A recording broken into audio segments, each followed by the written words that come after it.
De la Gazette au tweet, la loi sur la liberté de la presse. La loi sur la liberté de la presse du 29 juillet 1881 régit encore aujourd'hui le régime de la presse. Cette loi représente le dernier maillon des changements de la presse au XIXe siècle et va définir pour une période très longue la liberté de la presse.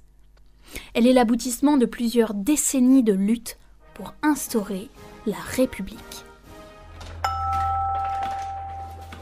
Cette loi fait suite à une volonté de libéralisation de la presse. Elle est mise en place suite au travail d'une commission instaurée en 1878.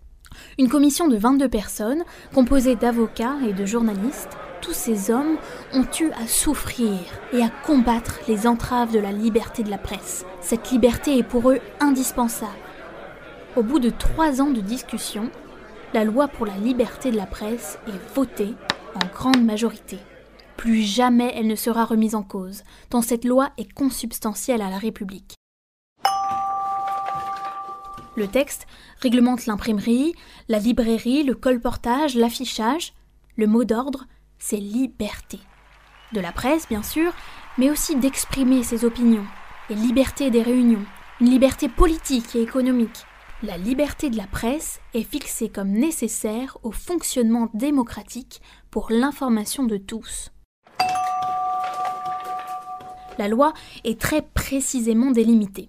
Toute publication doit avoir un directeur de publication, qui sera responsable face à tout ce qui est publié dans le journal.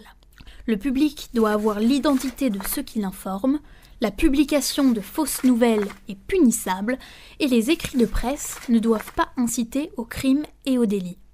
Depuis, l'interdiction de propos incitant à la haine raciale a été ajoutée.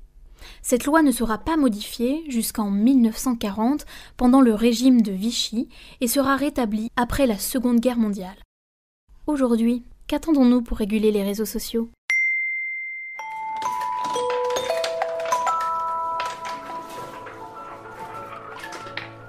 Liberté.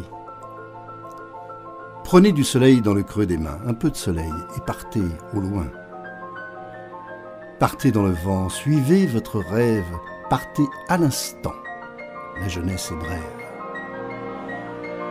Il est des chemins connus des hommes, il est des chemins si aériens.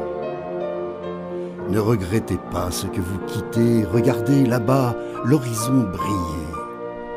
Loin, toujours plus loin, partez en chantant, le monde appartient à ceux qui n'ont rien. Maurice Carême.